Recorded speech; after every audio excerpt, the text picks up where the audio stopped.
We've been discussing the bracha of benching, the biblical part of that bracha, the rabbinic part of that bracha, if there is, and who established the brachas. And interestingly enough, yesterday we mentioned that it does seem like there have been some changes over the ages, or at least in the time of the Beis Hamikdash, before the destruction, after the destruction, of how those brachas were recited, even after David and Shlomo had established a certain text for the benching. But it does seem like it couldn't have been exactly the same text, because they obviously were not asking Hashem to build the Beis Hamikdash if it was built already. So the Rashba explains that there was an idea, at least from the Chumash, from the Torah, as to what should be mentioned in the grace after meal. There is such an idea. There's a concept in Torah what has to be mentioned in the benching, and we'll see it. We saw some of it already. What are the main points? But the actual wording seems to have been established by Moshe Rabbeinu, Yeshua, David, Shlomo. They established the wording, but even the wording that they established seems to have had some slight variations based on the situation that the Jewish people were in. So they did establish a more set wording, the text, but it wasn't set in stone. And so Rav Nachman said that Moshe established this Berachas Hazon, and which is the first bracha of benching.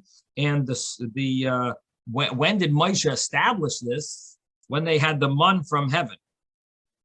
When they had the manna, that's when they had the bracha of Berachas Hazon, that Hashem sustains us. That's when he established that, the wording. And Yeshua established the bracha of Haaretz, the second bracha, because it has to do with entering Eretz Yisrael, and he established it when they entered Eretz Yisrael.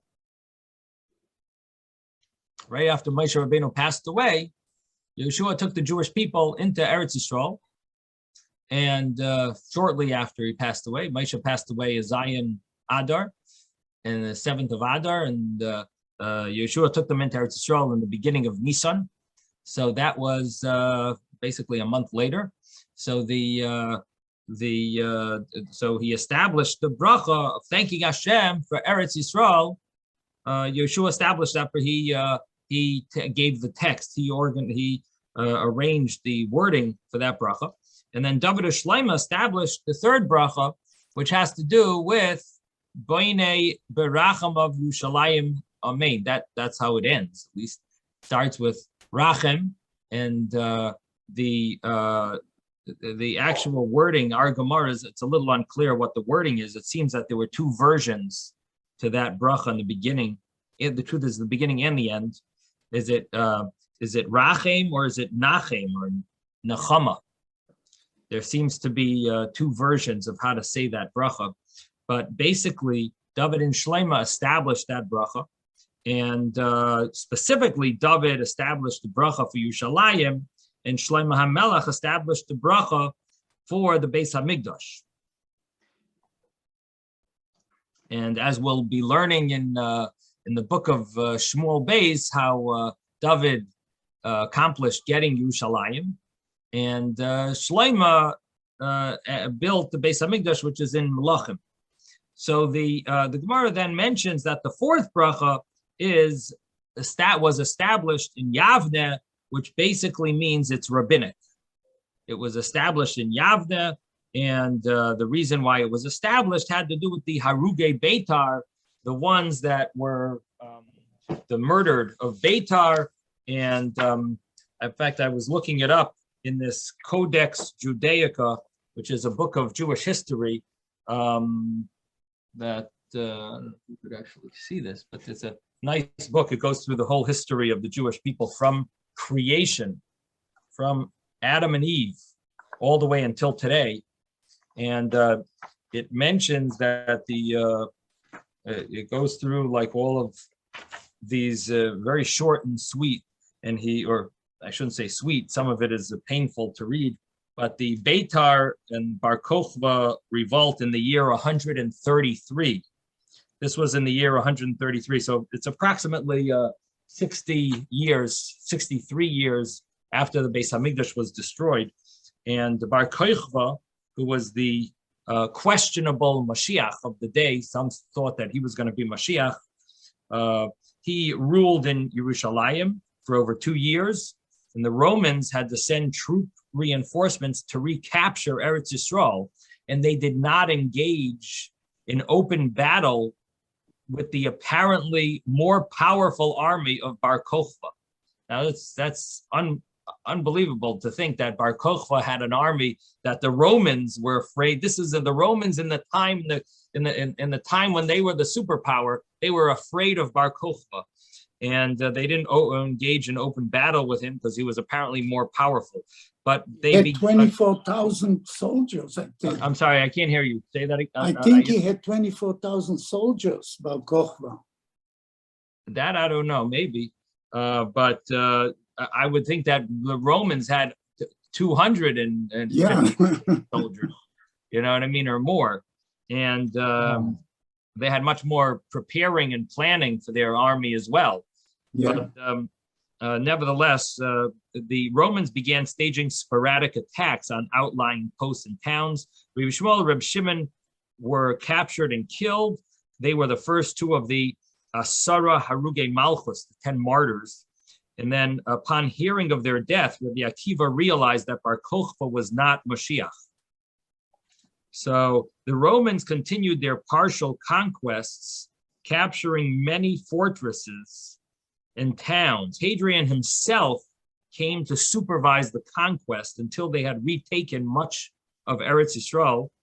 They then captured Yerushalayim, and Bar Kokhba and his forces withdrew to Beitar, which was a fortress near Yerushalayim. So this is the history of Beitar, that basically was after they had captured, retaken Eretz Yisrael, after the Romans retook Eretz Yisrael. So the Bar Kokhba and his forces, they ran to Beitar, and the Romans laid siege to Beitar, but the battle continued for over 3 years amid death and starvation. Bar Kokhba was killed in the battle, together with a vast number of Jews, 580,000. Many more died of starvation, and many more were killed when Beitar fell on Tisha B'Av. So this is one of the sad things that happened on Tisha B'Av, was that Beitar was destroyed. This is in the year 133. And the Romans then attacked and destroyed many cities, killing indiscriminately. Jews were forbidden to bury their dead, and many were captured and sold as slaves. The Jews were expelled from Yerushalayim, and and then in the year 148, that's when, so that's 15 years later, the Romans, confident that the Jews were no longer a threat, began a program of public construction and normalization of commercial life in Eretz Yisrael.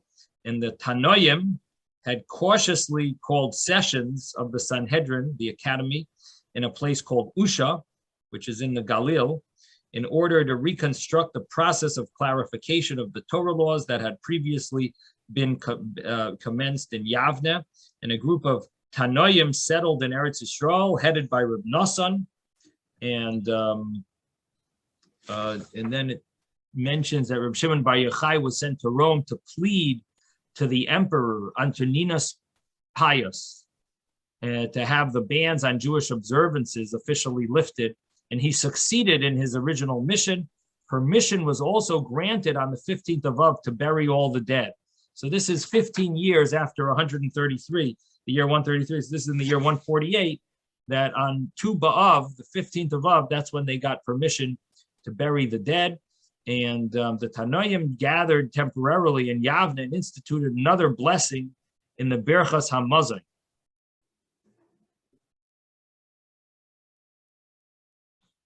And the Sanhedrin was subsequently established with caution in Shefaram, which is in the Galil near Usha.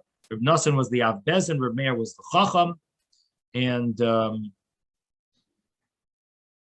Reb Shimon ben Gamliel the second was the Nasi, and the academy continued the process of clarification of law and organized the body of law into sections called Masechtas.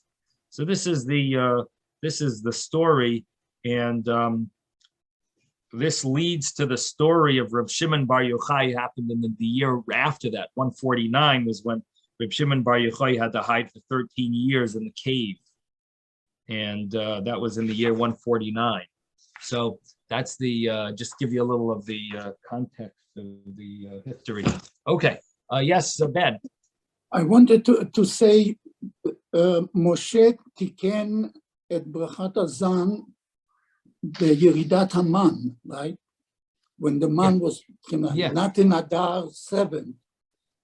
You mentioned that he passed away in Adar 7, and a month later in Nisan, tiknu Yeshua brought them to Israel. But the man was there for a long time, so he did it a long time before they got into Israel. Thank you. Yeah. Thank you for clarifying that. Yeah. No, I didn't mean to say that it happened right after. No, the long period of time. It sounded like a month later. No. What I was saying was that Moshe passed away. Yeah. And Yeshua took them into Israel right after, but not exactly right after, a month later. It was a little over a month later. Okay. So Tano Rabbanon, the Gemara then brings a brisa that the first bracha is Hazanas Ha'olam, the second bracha is Berchas Ha'aretz, third is Bnei Yerushalayim, the fourth is Atayva Meitiv. And here comes a little complication, because here it says that on Shabbos, you start with Nechama and end with Nechama, and you say Kedushas Hayom in the middle. Now, we just learned it very simply yesterday that you have these four brachas, and where do you say Ritzei on Shabbos? In the third bracha, right? That's the in the middle of the bracha, Bnei Yusha Bnei Racham of Yerushalayim Amen. You say that third bracha. Now, what is interesting is that it calls the third bracha during the week, it calls it Bnei Yerushalayim. What does it call the third bracha on Shabbos? It calls it Nechama. Why is it switching from calling it Bnei Yerushalayim? Let me tell you where we are, because maybe some of you didn't are not remembering from yesterday. So it's we're on page 48b, and we're at this Tanu Rabbanon, the two dots, which is about 15, maybe 17 lines from the top of the page, and it mentions this Seder Berchas Hamazon Kachi. Let me read it inside. Maybe it'll make it easier. Tanu Rabbanon, the rabbis learned Seder Berchas Hamazon Kachi. The order of the benching is as follows. Bracha Rishayna, the first bracha is Berchas Hazon. Is this the first blessing of the benching called Hazanas Ha'olam Kula B'Tuvay, the Berchas, the blessing of Zon, Hazanas HaKoil, way it ends. Shniya, the second bracha benching is Berchas Ha'aretz, the blessing about the land of Israel. Shlishes, the third one, which starts with Rachem and ends with Bnei Berachim of Yerushalayim. The Gemara says the third one is Bnei Yerushalayim, building Jerusalem. And the fourth one, Revius, is called Hatoiva Meitiv, and Hakel Avinu.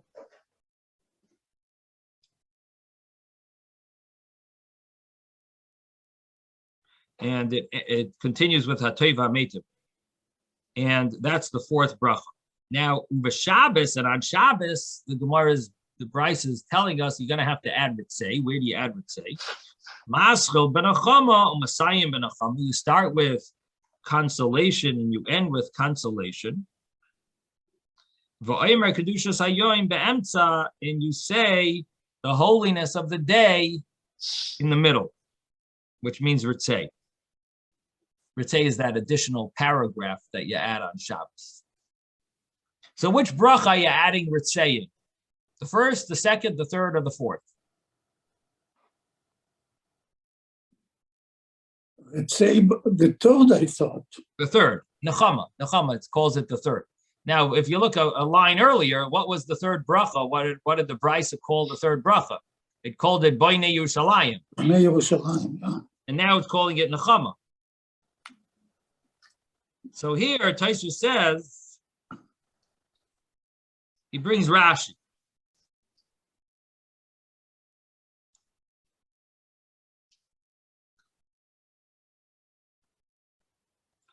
Rashi says that Binyan Yerushalayim is called nechama because you could call it, you could start with Rachem, or you could say Nachamenu. Rachem means Hashem should have compassion and mercy. And then Nachem means Hashem should console us. You know, there's two versions of it, basically. So Rashi says it's interchangeable. So how does Rashi answer this Bryce? So why does it first call it Boinei Yerushalayim and afterwards it calls it Nechama? Rashi answers very simple. You have two versions. You could call it this, you could call it that. Either way, doesn't matter. However you do it, Shabbos you mention in that bracha. That's the main thing. That within that bracha you say it, whether you start with Rachem or Nachamenu, doesn't matter. Two different versions of the difference between having compassion and consoling us. Not a huge difference. Some have a version this way, some have a version that way. That's how Rashi mentions it. Now, in Shabbos, you don't have to start the bracha with Shabbos and end the bracha with Shabbos. In the middle of that bracha, you mention Shabbos. Now, some have a minhag, Taisa says, they start the bracha of Rachem with words Nachamenu. And they end the bracha, not Boinei Beracham of Yerushalayim, who builds mercifully Jerusalem, but rather they end off also with this concept of Nechama. Hashem is consoling us by building Yerushalayim, and they end Nechamas Tzion Irecha Uvevinyan Yerushalayim, and that Hashem consoles Zion, your nation, and in the building of Jerusalem. So they some have a minhag to do that specifically on Shabbos. Why do they do that on Shabbos? Because they claim that you're not allowed to beseech God on Shabbos. And if you say the nechama term, it actually doesn't mean consoling, it means regret. Change your mind. God regrets destroying Jerusalem, so we're not begging Hashem to have mercy on us or begging Hashem to console us, but we're asking Hashem, we're saying, may Hashem regret his decision to destroy Jerusalem. And so it's not a major beseeching of Hashem. Now, Taisus argues and says this doesn't work because it's all beseeching. You're asking Hashem to regret. Now, Taisus also says that it's not a problem to ask Hashem these things because it's part of the lashon of the bracha. It's part of the language of the blessing. It's called the taifes bracha. That's the taifes bracha. That's the language of the. So it's a minhag shtus to change. Taisus says from the wording of the weekday to the wording on Shabbos. But it is important for us to know that there are such views, and Tosfos is against it, but it's not like there aren't other Rishonim that don't agree with this. Now, the reason why some say, the reason why we're not supposed to beseech Hashem on Shabbos, there are two reasons given. One of them is that we're supposed to act as if all of our work is done on Friday. Kol melachtecha asuya. All of your work is completed. Now, if a person is to, if you really want to enjoy Shabbos, you have to feel like you don't need anything. Everything was done. And if you're requesting something on Shabbos, you're doing the opposite of acting as if you don't need anything. Everything has been done. You're finished. That's the way a person is supposed to enter Shabbos. The term is kol melachtecha asuya. It's like you have 1,000 things that you need to do on Friday, and you didn't get them all done. Shabbos is coming in. You're supposed to say, I feel like everything is done. I don't have anything no worries. I'm ready to celebrate Shabbos with nothing on my mind. I'm removing all of my problems and my issues. And now I'm going to celebrate Shabbos. That's the way a person's supposed to celebrate. Now, if you're beseeching Hashem, it ends up that you really feel you need things. So you're not acting as if everything is done. So that's one reason a person is not supposed to beseech Hashem on Shabbos. The second reason is that if a person it requests his needs on Shabbos, it will cause him distress by thinking of the things that he needs. So in other words, just those feelings of that he needs something, it adds to his pain, and which is not befitting Shabbos, which is supposed to be a day of joy. So it either has to do with that you're not acting, very similar reasons, but one is that you're supposed to act as if all is done. The other one is you're supposed to be joyous. This is not letting you be joyous. So the Shabbat v'inafash. B'Shabbat, Shabbat v'inafash. V'inafash meaning resting. Meaning he's done and he's enjoying it. Enjoying. So right. So that's the second reason is you're supposed to be enjoying it. If you need something, you're not really enjoying it. Rabbi. Yes, Moshe. Shabbat Menucha, right? Yeah. Okay, good. Yep, true. So bottom line is that we do ask a number of things on Shabbos. For example, if someone's sick, you always do say a Misha Berach. There are a number of questions that come up when you start dealing with this law, which is it's not as simple as it sounds, because I mean, most of the davening, we're asking Hashem for certain things. Even in the Shemona Esrei on Shabbos, you do Hanchilenu Hashem Elokeinu b'Yavav, like we want V'tar Libeinu L'Avcha B'Emes. We want Hashem to purify our heart. There are a number of requests that are done on Shabbos, so it's not as simple as it sounds. But the bottom line is that the way at least Tosfos understands it, we're not changing the nusach of the benching because of this law. This is part of the text of the benching. That's okay. That's permissible. That's not an issue. You want to go and make a whole new thing on Shabbos that involves beseeching Hashem, that's a problem.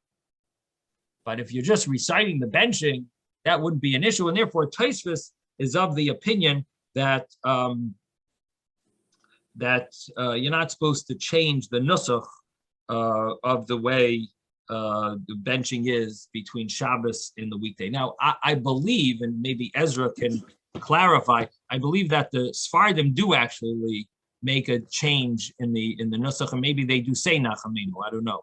Ezra, are you here with us? Guess not. Okay. Yes, Ben. I wanted to say, when they said B'Yom Shabbat, Shabbat v'inafash Hashem, yeah, because he wanted us to do the rest of the work. So in Bnei Yerushalayim, we have to build it, not Hashem. We have to do tikkun olam. That's our job.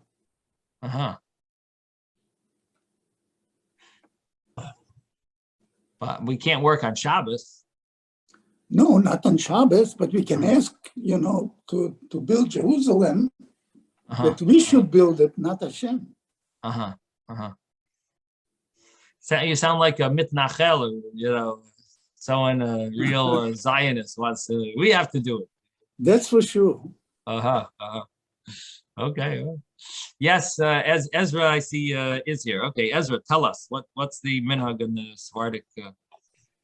I'm looking because I normally, You do Ashkenaz. You're like a semi-Ashkenaz already. well, for Shalom Bayit, that's basically what I do. But right. Yeah. So I will look in my Sidurim sure. and get back to you on it. Okay, no problem. Thanks. Okay, so that's the Taisus over here, Maskil ben Achama, who deals with that issue, and then the Gemara continues and mentions that the other views about reciting Ritzei. When is Ritzei added to the benching? So we have the first view that we mentioned. It's said in the third blessing. Rabbi Eliezer says you could say it in any of the blessings of the benching, as long as it's not the first one. And so Rabbi Eliezer says, let me read it inside. Rabbi Eliezer says, and we must be about 20 lines from the top of the page. Rabbi Eliezer Omer 48b, about 20 lines from the top of the page. Rabbi Eliezer Omer, Ratza lo Omer ben Achama Omer. If you want to say it in the a third bracha, you could say it there. Beberchas haaretz Omer. You could say it, if you want to say it in the blessing of the land, you could say it there. That's the second blessing. Beberchas shetitnu chacham b'Yavne Omer. You could say it in the blessing that the rabbis established in Yavne. You could say it there. And so there are few options you have, according to this opinion. Doesn't have to be in the third bracha. However, he says, what he implies is you can't say it in the first bracha. Now, the understanding, the reason why it shouldn't be done in the first bracha, we explained yesterday, has to do with the fact that the first bracha starts with Baruch and ends with Baruch. So it wouldn't be appropriate to have something that's not like a bracha in the first bracha. This is a ritzei v'hachlitzeno, an addition about Shabbos. So you wouldn't interrupt the main bracha, which is the first bracha. It starts with Baruch, ends with Baruch. You wouldn't interrupt it with the ritzei. But the other brachas, you could add ritzei, any of them, according to Rabbi Eliezer. Now you have the final view, who we call the Chacham. So the first view was called the Tana Kama, the first opinion, the first Tana. Second view is Rabbi Eliezer. The third view is called the Chachamim, the rabbis, like plural. And it says the rabbis say you don't say it only in the Chama alone. You can only say it in the Chama. And of course, the Gemara asks that view sounds like the first view. You can only say it in the third bracha. As the first view also said you could only say it in the first bracha. So the Gemara answers that the difference is if you did it in a different bracha, you have to say it again. So the way Rashi learns here is that refers to the rabbis, the Chachamim. They hold that if you said it in the second bracha, you got to say it again in the third, because what you said in the second bracha wasn't acceptable. And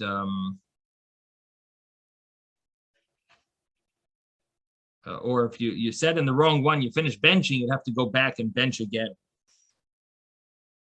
Now, so that's the difference between the first view and the third view. Now, the Gemara continues, and it wants to know the source of brachas and the source of the bracha of benching. But once it gets to the bracha benching, then it jumps to the source of a bracha before food. And so the Gemara says, Tana Rabbanan, the rabbis learned, how do you know you're supposed to say grace after meal? From the Torah, Shneimar, as it says, Zu Berchas Hazimun. Again, I mentioned that there's different Gersois, but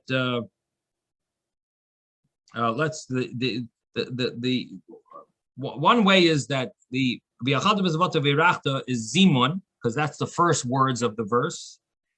Es Hashem Elokecha, which is the next phrase of the verse. Zu berachas hazon, then comes the bracha of zon. So you have zimun, which is when you invite everyone to do the grace. Then you have zon is the first bracha of the grace. Al haaretz, which is the next phrase in that verse. Zu berachas haaretz, that's for the land of Israel. Hatoiva zu b'nei Yerushalayim. The good one is that's referring to Yerushalayim and the Beis Hamikdash.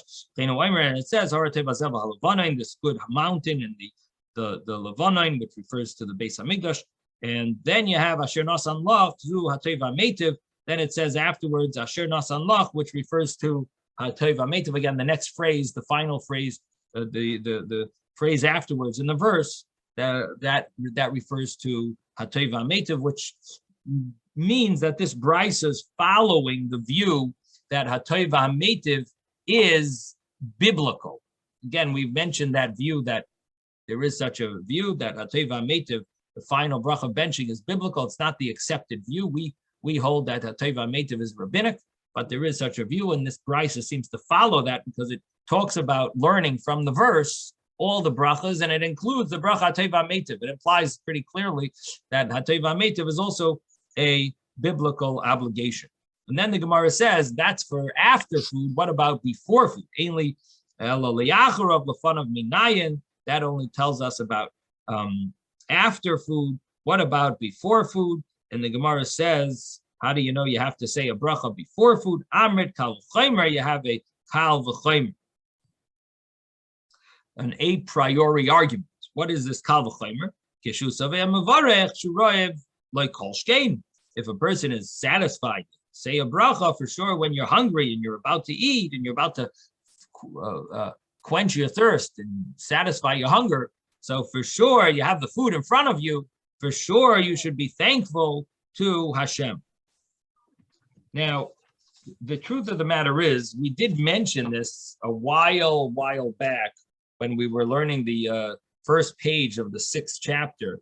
We mentioned this idea that you have a kal v'chomer when you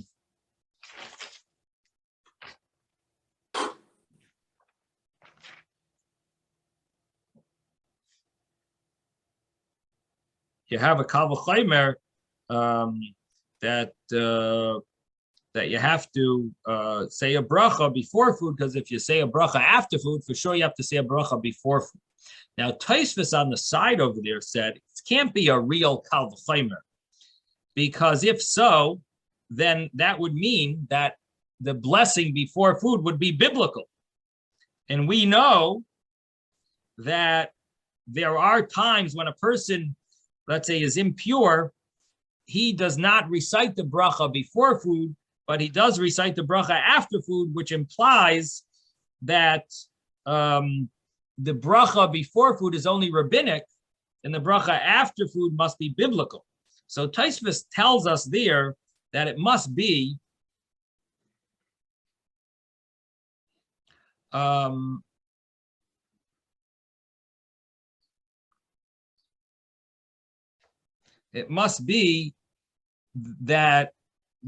it's really rabbinic, and it's more like a hint.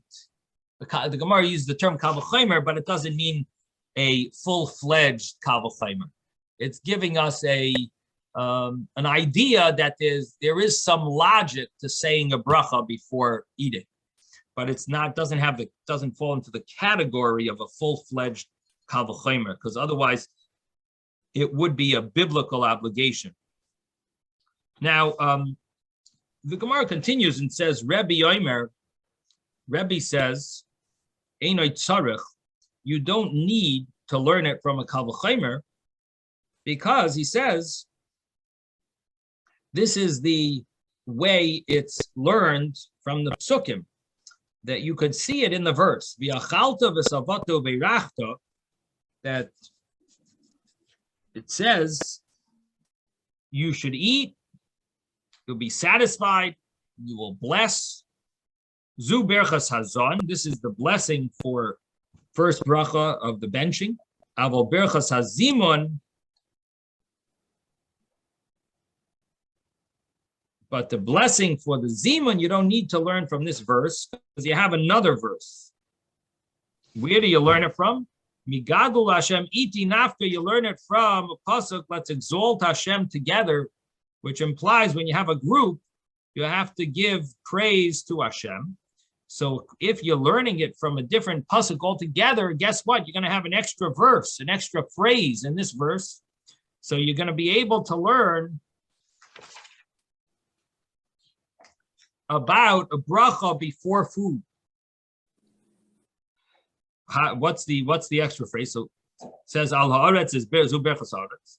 Hatoiva zu b'nei Yerushalayim. You have the second bracha. You have the third bracha of benching. So whenever it says good, it means the Jerusalem. So that implies the third bracha. Hatoiva meitiv b'yavne tiknua. Toiva meitiv is a rabbinic institution.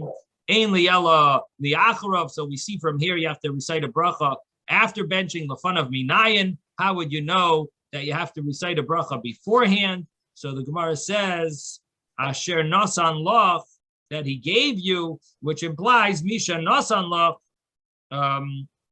from the time that he gives it to you, which would mean that that you would have to recite a bracha on food when you get the food. But it's obviously not when you just receive it. It means when you get it in your hand about to eat it, because that's when you know you're going to eat it, not when you get it, which who knows, it might get more moldy by the time you eat it. It might get lost. So the when it says when Asher Nasan Lach that he gives you, it means when he gives it to you and you have it in your hand and you're about to eat it, then you would have to recite a bracha on food before you eat it. Now, according to this, it does seem that Rebbe might hold that the bracha before food would be biblical. Why? Because he's using a verse to teach it to us. And he doesn't use a verse to teach you the blessing of Hatov HaMeitiv. That he says the rabbis established. So he does seem to maybe follow this idea that maybe the bracha before food might be a biblical obligation, which is interesting. Now,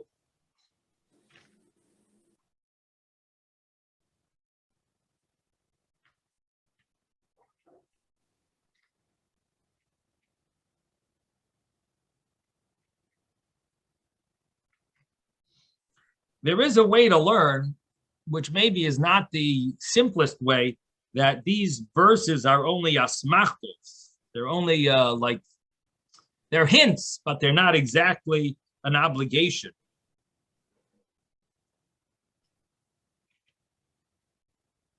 They provide support. They provide support. Thanks for the good wording. But the other way of learning, you mean, Taisus earlier wanted to say that the Kal V'chomer is not a real Kal V'chomer. And there is a question that the Maharsha asks on the Kal V'chomer.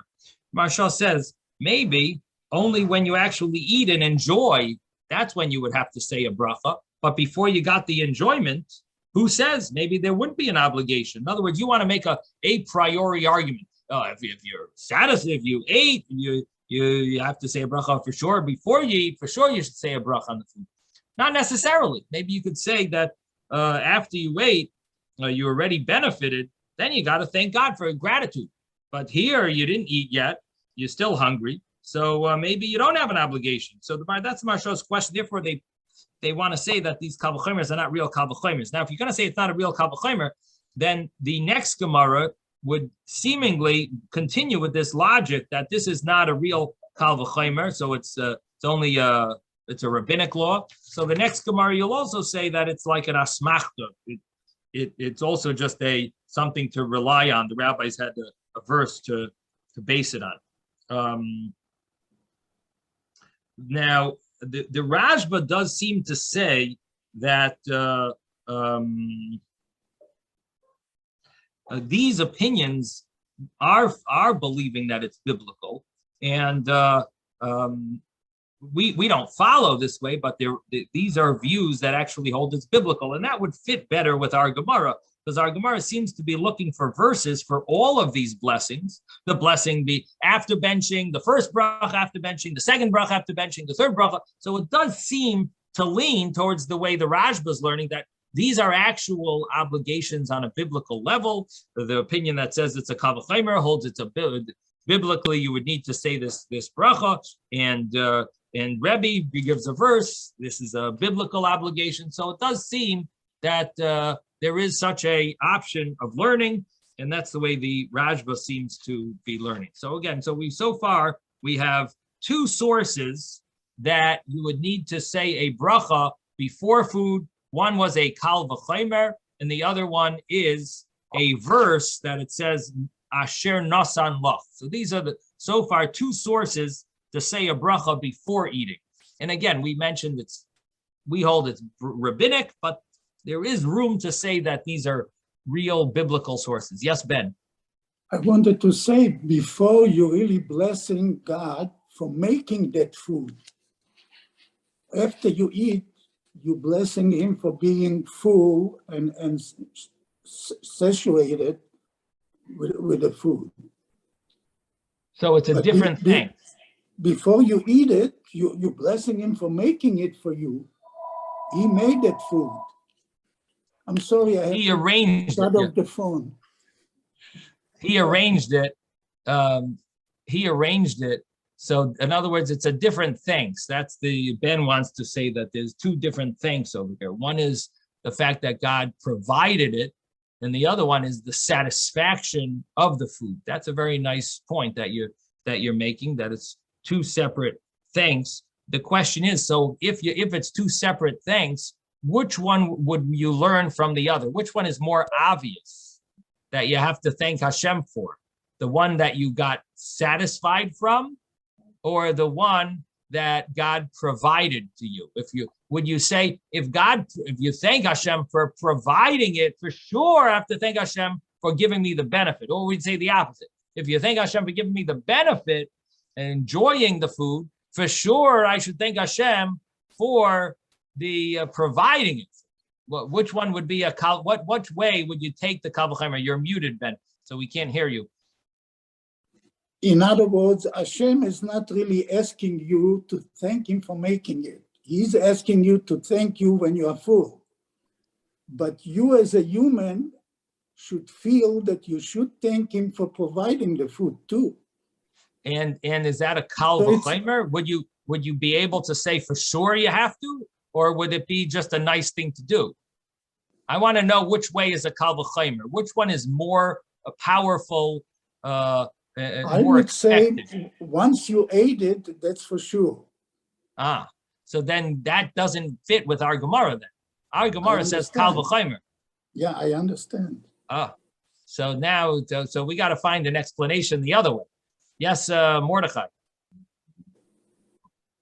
Yeah, another purpose of the bracha before the food is to take it out of Hashem's domain and put it in our domain, because there's something, it says elsewhere that there's a seeming contradiction between two pasukim, Hashemayim, Allah Hashem ha'aretzim loah, and the other pasuk Hashemayim Shamayim Hashem ha'aretz nasan livnei adam, and it explains that the first applies before one makes a bracha, it's Hashem's, and then after one makes the bracha on the food, it becomes ours.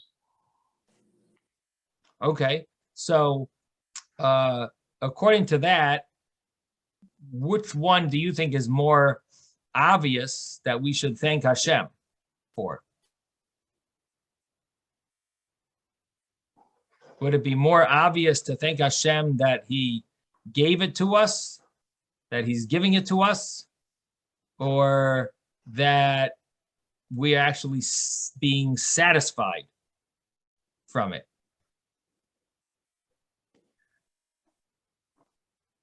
Yes, Ezra. If he didn't provide the food, then you wouldn't have any reason to give him.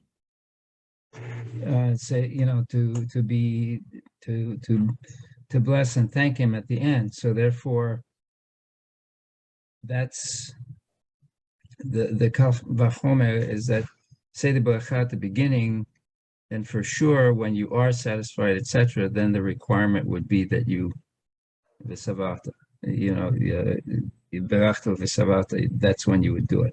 So that's the way I would say the kal v'chomer is that if there was no food, then the other part wouldn't exist.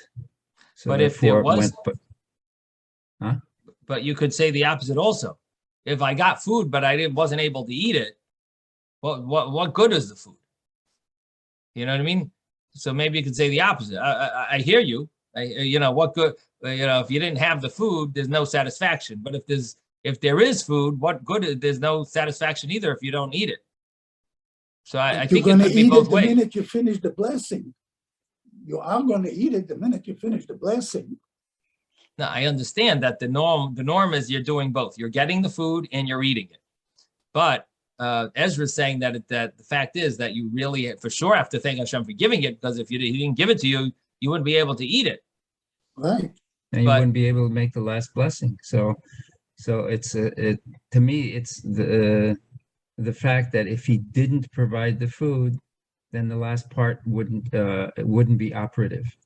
But the fact is, he did provide you with food, and so therefore, the last part has to be done because of the fact that he has done that. If you understand what I'm saying. So you see it as a kal v'chomer, like a solid kal v'chomer. Then, if you have to thank Hashem for finishing, enjoying the food, for sure you should be thankful that he gave it to you in the first place. You see that as it's because he gave it to me, then I am, the Torah is basically saying, he's giving me the last part, saying you really have to. But what we're saying is that if the food wasn't there, okay, then there would be no reason to make a bracha or even thank him, because you never got it, you never ate it, you never were satiated by it. Nothing is there. So therefore, if you're going to make the blessing at the beginning, then for sure you're going to have to make it at the end. So you see the kal v'chomer, just one second, you see the kal v'chomer the opposite way then. The Gemara says it the other way. The Gemara says that if you make a bracha after, for sure you should make a bracha before, but you're seeing that you don't see it that way, which is what the Marsha asks, sort of, and the Tosfos also seems to follow this, that it can't be full logic, and you see it really as the opposite. If you make a bracha before, then for sure you make a bracha after, but not if you make a bracha after, then you don't see for sure you have to make a bracha before. So you're seeing it the way Tosfos sees it and the way the Marsha sees it, it seems. Because the after does not automatically mean that you have to do it before. And in fact, when we were discussing the entire process, we asked the question, where does it come from? Where does the before come from? And I think, if I remember, my argument was the fact that you are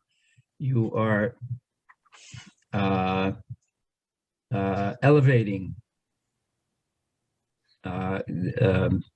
what you're eating, and so therefore, in order to achieve that elevation, then you have to thank God for the fact that He has provided it, or that He has provided it for you to be able to eat it and enjoy it and be satisfied from it. Right. I mean, the Gemara did end off there that Asher la'adam le'anois ba'olam hazeh b'lo bracha. You're not allowed to benefit from this world without a bracha. But that sort of is taking the Gemara to a change of mode. In other words, initially we were saying it was a kal v'chomer. The Gemara changed it and said no, it's a svara. So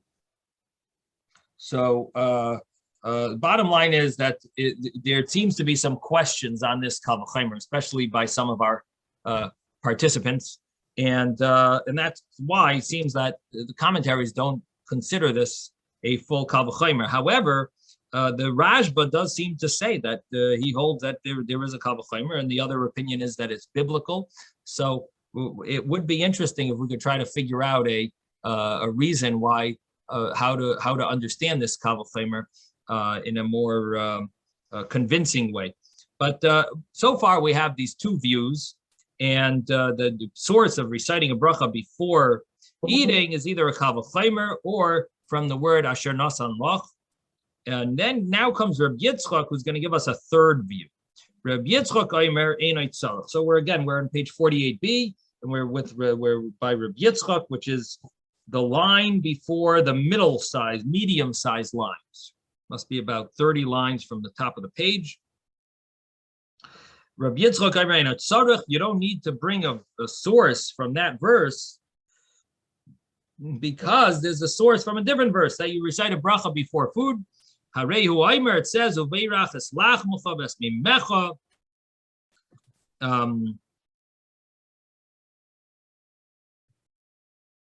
It says that he blesses your bread and your water. And so we learn from there, Al tikri uveirach, don't read it that Hashem blesses, Ella uvarech, you should bless. Uveimasai kori lechem, when is it called bread? After it's in your stomach, it's not called bread anymore. When is it called bread? Koidem shiachlenu, before he eats it. And therefore,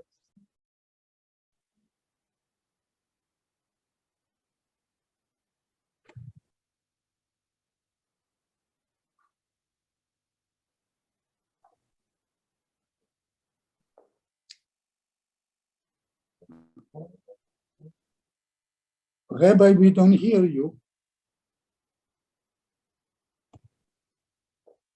sorry about that. I don't know where you lost me. Should I do Reb Yitzchak again? Yeah, but Okay. I understand Rabbi Yitzchak to say he's changing from Beirach to Barech. Yeah, Beirach is in the past, right. meaning you should have said the first blessing, the blessing before. No. Beirach means Hashem blesses you, or Hashem blesses the food. It And can also mean that we should bless before. well, that's not the simple meaning. But the Gemara is taking it out of the simple meaning, and it says uvarech, and you should bless. Let me read it again. I don't know where you stopped hearing me, so let me read it again. I don't know how it got muted. Reb Yitzchok Aimer Einay Tzarech. Yitzchok says you don't need to learn this from the previous verse that the previous Rabbi Rebbe had quoted, but rather from a different verse, because Harei Aimer, it says uveirach eslach mucha besmimecha. Hashem will bless your bread and your water, and al tikri uveirach ella uvarech. Don't read it uveirach, read it uvarech, that you should bless your bread and your water. So this teaches us that you have to say a bracha before the food. How do you know? Maybe it's saying after the food you have to say a bracha, because it's not called bread if it's already chewed up and eaten. If it's in your stomach, you wouldn't say the bread. You would say your satisfaction. You should say a bracha for, or but you wouldn't call it your bread. When is it called bread? Before you eat it, it's called bread. After it's chewed up and it's digested, it wouldn't be called bread. And therefore, the verse is obviously telling you to say a bracha before you eat. Now, the commentaries do try to explain that there has to be a reason why the Gemara says to switch around the vowels in this word, because that's not the way it's actually read when you read the Torah. It's really read as uveirach, not uvarech. So what is the Gemara saying that we should read it uvarech? That's not the actual reading, but there has to be a reason, meaning that something in the pasuk is extra. So it could have said it a little differently. So it should have said v'yavarech es lachmacha or v'eirachti es lachmacha. It could have said that. So somehow the wording is strange, and therefore the Gemara understands that it's hinting us that there's another point that Hashem wants to teach us, and that is that we have an obligation to say a bracha. In other words, if you look at the grammar of that verse, the end of the pasuk says "V'hasiroisi machla mikerbecha," and if Hashem is removing the grammar would fit with uveirachti, es lachmecha or v'yavarech es lachmecha. So because the grammar doesn't say it that way, therefore we read it to mean uvarech, and you should bless, which means you mitzvah to say a bracha before you eat. Now the next Gemara says, Reb Nasan Aimer Einay Tzarech. Reb Nasan says you don't have to learn the bracha before eating from these sources. Harei Aimer, it says Kavayachem Ha'ir King Timtzuun Oisai. When you come to the city, you will find him. We're talking about Shaul looking for Shmuel. Some of you remember this from Shmuel Aleph, where Shaul had lost his father's donkeys were lost, and he wanted to find them, and he was convinced to go to the seer, the Shmuel, the prophet, and so he asked these people where to find Shmuel, and they said, when you come to the city, you will find him, b'terem yala habamasa, before he goes to the bama, which is the altar, lechol, to eat, because the people are not going to eat till he gets there, so he's going to be heading there, and you'll find him there. Because he is going to say a bracha on the sacrifice. He has to say the bracha. So you see, you got to say, and only after he says the bracha are the people going to be able to eat. The people who were invited are going to be able to eat. So this is a source that you say a bracha before the eating. Now the Gemara gets into the side point over here. What are these women who Shaul wanted to know where Shmuel is? What do they make a whole long drush over here? You know, and you want to know where someone is, they'll say, go there, go, find him. They make a whole drasha. He's going to be sacrificing on the altar, and people aren't going to be able to eat until he says the bracha, until he comes, and because he's going to say a bracha on the carbon, and afterwards they're going to be able to eat. Why do they make a whole long thing? You know, when you're looking for directions, you're already confused. You don't exactly want the whole long thing. So the Gemara says, why did they speak so long? Because women, they're very verbose, and that's why we don't have the women now in the class, so we could say this Gemara. But basically the women speak a lot, and that's why they said all this. Can you tell us what's the blessing on the korban? So this is a discussion. We'll have to talk about it tomorrow, but there is a discussion because Rashi says it's referring to the blessing on the korban, which is the v'tzivanu lechol es hazevach, which is not even referring to the blessing on food. So that's what I'm saying. Yeah, so that's a little problematic. This is a little problematic because how do you learn from here to say a bracha on food if he's saying a bracha of a mitzvah? Is it a bracha of a mitzvah? Is it a bracha on the food? Yeah. Right? There's a bracha on a mitzvah and there's a bracha on benefit. So this is a little complicated. We'll talk to Mitzvah Hashem tomorrow about that. But Rashi does say that it's talking about the bracha on the zevach, which does seem to be a problem. Yes, David. Yeah, I'm just trying to clarify it in my mind.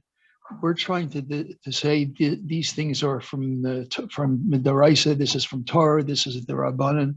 So we're quoting these different sources in Chumash, which is fine, but then we're quoting sources in Tehillim and Psalms and in Shmuel. So how are we deriving halacha from Nach instead of just Chumash? That's right. My question. So this is a question that the commentary over here asks. He says, why is he bringing a source from the Tanakh when there seems to be sources in the Chumash?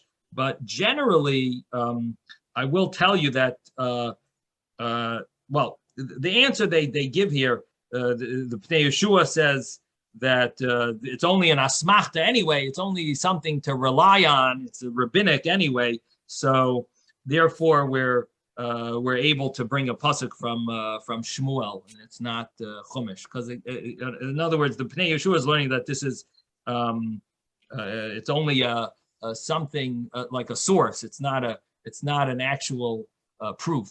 It's only like something to have some basis. It's only to find some basis for it. Now, generally.